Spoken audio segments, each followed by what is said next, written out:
Venezuela president Nicolas Maduro പിടികൂടി delta force അദ്ദേഹത്തെ പിടികൂടി നാട് കടത്തിയതായാണ് അമേരിക്കൻ പ്രസിഡന്റ് ഡൊണാൾഡ് ട്രംപ് സമൂഹ മാധ്യമങ്ങളിലൂടെ അറിയിച്ചത്. ഇദ്ദേഹത്തിന്റെ ഭാര്യയെയും പിടികൂടിയിട്ടുണ്ട്. വിവരങ്ങളുമായി ഐസൻ ജോസ് ചേരുകയാണ്. ഐസൻ, ട്രംപിന് ഇതെന്താണ് പറ്റിയത്? ശ്യാം, ഇപ്പോൾ നമുക്ക് ലഭ്യമാകുന്ന ഏറ്റവും പുതിയ വിവരം എന്ന് പറയുന്നത് ട്രംപ് തൻ്റെ സമൂഹമാധ്യമ കുറിപ്പിൽ നൽകിയിരിക്കുന്ന ഒരു വിശദീകരണമാണ്. ആ വിശദീകരണത്തിൽ വളരെ കൃത്യമായി പറയുന്നത് വെനിസ്വേലൻ പ്രസിഡന്റ് നിക്കോളാസ് മഡുറോയെയും അദ്ദേഹത്തിൻ്റെ ഭാര്യയെയും പിടികൂടി, ഡെൽറ്റ ഫോഴ്സ് പിടികൂടി നാട് കടത്തി, അല്ലെങ്കിൽ രാജ്യത്തിന് പുറത്തേക്ക് മാറ്റി. ഇത് അമേരിക്കൻ സൈന്യത്തിൻ്റെയും മറ്റ് സംവിധാനങ്ങളുടെയും അമേരിക്കയുടെ തന്നെ മറ്റ് സംവിധാനങ്ങളുടെയും ഭാഗമായാണ് നടത്തിയത്. ഇന്ന് അമേരിക്കൻ സമയം 11 മണി, രാവിലെ 11 മണിയോടുകൂടി, അതായത് ഏതാണ്ട് ഇന്ന് 10 മണിക്ക് ശേഷം ഒരു വാർത്താ സമ്മേളനത്തിൽ കൂടുതൽ വിവരങ്ങൾ നൽകാമെന്നാണ് ട്രംപ് തൻ്റെ ഔദ്യോഗിക സമൂഹമാധ്യമ പോസ്റ്റിലൂടെ ഇപ്പോൾ അറിയിച്ചിരിക്കുന്നത്. സമൂഹമാധ്യമ പോസ്റ്റിൽ കൃത്യമായി അദ്ദേഹം പറയുന്നത് നിക്കോളാസ് മഡുറോയെ പിടികൂടി നാട് കടത്തി, അദ്ദേഹത്തിൻ്റെ ഭാര്യയെയും നാട് കടത്തി എന്നാണ് അറിയിച്ചിരിക്കുന്നത്. നേരത്തെ നമുക്കറിയാവുന്നതാണ്, നിക്കോളാസ് മഡുറോയോട് അധികാരം വിട്ടൊഴിയണമെന്ന ആവശ്യം നേരത്തെ തന്നെ ട്രംപ് മുന്നോട്ട് വയ്ക്കുകയും ശക്തമായ ആക്രമണം ആ കടലിൽ, അതായത് കരീബിയൻ കടലിൽ നടത്തുകയും ചെയ്തിരുന്നു. വെനിസ്വേലയിൽ നിന്ന് മയക്കുമരുന്ന് കടത്തിക്കൊണ്ടുപോയ ബോട്ടുകളെ കൃത്യമായി ടാർഗറ്റ് ചെയ്ത് ശക്തമായ ആക്രമണം തുടർച്ചയായി നടന്ന ഒരു സാഹചര്യമുണ്ടായിരുന്നു. ഇതിന് പിന്നാലെയാണ് മെഡിറ്ററേനിയനിൽ പോലും വിന്യസിച്ച സൈനിക സംവിധാനങ്ങളെ മുഴുവൻ, അതായത് വലിയ യുദ്ധക്കപ്പലുകളെല്ലാം തന്നെ കൃത്യമായി കരീബിയൻ കടലിലേക്ക് പുനർവിന്യസിക്കുകയും വെനിസ്വേലയ്ക്ക് ചുറ്റും കൃത്യമായ ഒരു സൈനിക വ്യൂഹത്തെ അണിനിരത്തുകയും ചെയ്തിരുന്നു. ഇത് കുറച്ച് നാളുകളായി, ഏതാണ്ട് 3 ആഴ്ചയിലേറെയായി ഈ സൈനിക വ്യൂഹത്തെ അണിനിരത്തിക്കൊണ്ടുള്ള ഒരു പ്രത്യേക സാഹചര്യം തന്നെ ആ പ്രദേശത്തുണ്ടായിരുന്നു എന്നത് ഒരു യാഥാർത്ഥ്യം തന്നെയാണ്. അതിന് പിന്നാലെയാണ് ഇപ്പോൾ അല്പസമയം മുമ്പ്, ഏതാണ്ട് മണിക്കൂറുകൾക്ക് മുമ്പ് ശക്തമായ ആക്രമണം നടന്നു എന്ന റിപ്പോർട്ടുകൾ പുറത്തു വരുന്നത്. ആക്രമണത്തിൽ സൈനിക ആസ്ഥാനം കൃത്യമായും തകർത്തു, പ്രതിരോധ ആസ്ഥാനം തകർത്തു, കർക്കാസിലും മറ്റിടങ്ങളിലും നിരവധിയിടങ്ങളിൽ സ്ഫോടനങ്ങളും ശബ്ദങ്ങളും മറ്റും കേട്ടു എന്ന് ഔദ്യോഗികമായി അന്താരാഷ്ട്ര മാധ്യമങ്ങളെല്ലാം തന്നെ റിപ്പോർട്ട് ചെയ്യുകയും ചെയ്തു. ഇതിന് പിന്നാലെയാണ് നിക്കോളാസ് മഡുറോയെയും ഭാര്യയെയും പിടികൂടി നാട് കടത്തി എന്ന റിപ്പോർട്ടുകളും പുറത്തു വന്നിരുന്നത്, അല്ലെങ്കിൽ ആ സ്ഥിരീകരണം ട്രംപിൻ്റെ ഭാഗത്തു നിന്ന് തന്നെ ഇപ്പോൾ ഉണ്ടാവുകയും ചെയ്തിരിക്കുന്നത്. നിലവിലെ സാഹചര്യത്തിൽ ശക്തമായ നടപടി തന്നെയാണ് ട്രംപിൻ്റെ ഭാഗത്തു നിന്നുണ്ടാകുന്നത്.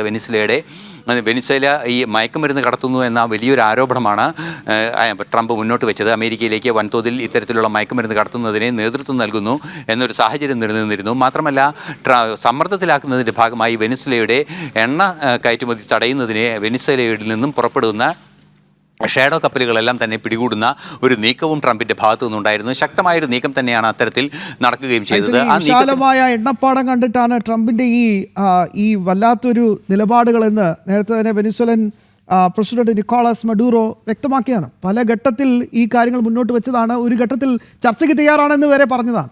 അങ്ങനെ ഒരു ജനാധിപത്യ മര്യാദ പോലും പാലിക്കാതെ ഇന്ന് വലിയ ആക്രമണം നടത്തുന്നു, പ്രസിഡന്റിനെ പിടിച്ചുകൊണ്ടുപോകുന്നു. ഇതെങ്ങനെ നീതീകരിക്കാനാകുമെന്നാണ് ലോകരാഷ്ട്രങ്ങളും ചോദിക്കുന്നത്. അത്തരത്തിലൊരു അധിനിവേശത്തിനെതിരെ പൊരുതണം എന്നൊരു നിലപാടാണ് നിക്കോളാസ് മഡുറോ രാജ്യത്തോട് ആഹ്വാനം ചെയ്തത്. ആ ആഹ്വാനം ചെയ്തതിന് തൊട്ടു പിന്നാലെയാണ് ഇത്തരത്തിൽ അടിയന്തരാവസ്ഥ പ്രഖ്യാപിക്കുക പോലും ചെയ്തത്. ഇതിന് പിന്നാലെ ഇപ്പോൾ ഡെൽറ്റ ഫോഴ്സിൻ്റെ കസ്റ്റഡിയിലായി അദ്ദേഹത്തെ നാട് കടത്തിയെന്ന റിപ്പോർട്ടുകളും പുറത്തു വരുന്നുണ്ട്. നിലവിലെ സാഹചര്യത്തിൽ തീർച്ചയായും ആ ഒരു കാര്യം, നേരത്തെ ശ്യാം സൂചിപ്പിച്ച കാര്യം തന്നെ, വെനിസ്വേലയുടെ സമൃദ്ധമായ എണ്ണശേഖരം തന്നെയാണ് അമേരിക്ക ലക്ഷ്യം വയ്ക്കുന്നത്, അല്ലെങ്കിൽ ട്രംപ് ലക്ഷ്യം വയ്ക്കുന്നതെന്ന് കൃത്യമായി സൂചിപ്പിച്ചുകൊണ്ട് തന്നെയാണ് ഒരു അടിയന്തരാവസ്ഥ പ്രഖ്യാപിച്ചുകൊണ്ടുള്ളൊരു നീക്കം ഇവരുടെ ഭാഗത്തു നിന്ന്, വെനിസ്വേലയുടെ പ്രസിഡന്റിന്റെ ഭാഗത്തു നിന്നുണ്ടായത്. അതിന് പിന്നാലെയാണ് ഇപ്പോൾ പിടികൂടി നാട് കടത്തിയെന്ന് അറിയിക്കുകയും ചെയ്യുന്നത്. ഇതിൻ്റെ വിശദാംശങ്ങൾ സംബന്ധിച്ച് ഇനിയും വിവരങ്ങൾ വരാനിരിക്കുന്നതേ ഉള്ളൂ. വിശദാംശങ്ങൾ ഈ വാർത്താ സമ്മേളനത്തിൽ കൂടുതൽ അറിയാൻ സാധിക്കും. ഏത് രീതിയിലുള്ള ആക്രമണമാണ് നടന്നത്, ഏത് സൈനിക വിഭാഗങ്ങളൊക്കെയാണ് ഉൾപ്പെട്ടത് എന്ന് കൃത്യമായ വിവരങ്ങൾ ലഭ്യമാക്കാൻ സാധിക്കും. ഡെൽറ്റ ഫോഴ്സിൻ്റെ ഇടപെടലുണ്ട് എന്ന് കൃത്യമായി ഇപ്പോൾ ട്രംപ് അറിയിക്കുകയും ചെയ്തു കഴിഞ്ഞിട്ടുണ്ട്. നിലവിലെ സാഹചര്യത്തിൽ വലിയൊരു ആക്രമണമാണ് നടക്കുന്നത് എന്ന് തന്നെയാണ് മനസ്സിലാക്കാൻ സാധിക്കുന്നത്. പ്രസിഡന്റിനെ നാട് വിടേണ്ടി വരുന്ന, അല്ലെങ്കിൽ നാട് കടത്തുന്ന ഒരു സാഹചര്യം ഉണ്ടായി എന്ന് പറയുമ്പോൾ സ്വാഭാവികമായും കടുത്ത നടപടിയിലേക്ക് ട്രംപ് എത്തിയിരിക്കുന്നു, അല്ലെങ്കിൽ അത്തരത്തിലുള്ള അമേരിക്കയുടെ ശക്തമായൊരു നടപടി ഉണ്ടായിരിക്കുന്നു എന്ന് തന്നെയാണ് മനസ്സിലാക്കാനും സാധിക്കുന്നത്. കൊളംബിയൻ പ്രസിഡന്റ് ഇക്കാര്യം യുണൈറ്റഡ് നേഷൻസിൻ്റെ ശ്രദ്ധയിൽപ്പെടുത്തിയിട്ടുണ്ട്. നേരത്തെ തന്നെ അത്തരത്തിലുള്ള വാക്കുകളെല്ലാം തന്നെ അദ്ദേഹത്തിൻ്റെ ഭാഗത്തു നിന്ന് പുറത്തു വരികയും ചെയ്തിരുന്നു. നിലവിലെ സാഹചര്യത്തിൽ അമേരിക്ക വീണ്ടും വെനിസ്വേലയ്ക്ക് നേരെ ശക്തമായൊരു ആക്രമണം നടത്തിയിരിക്കുന്നു.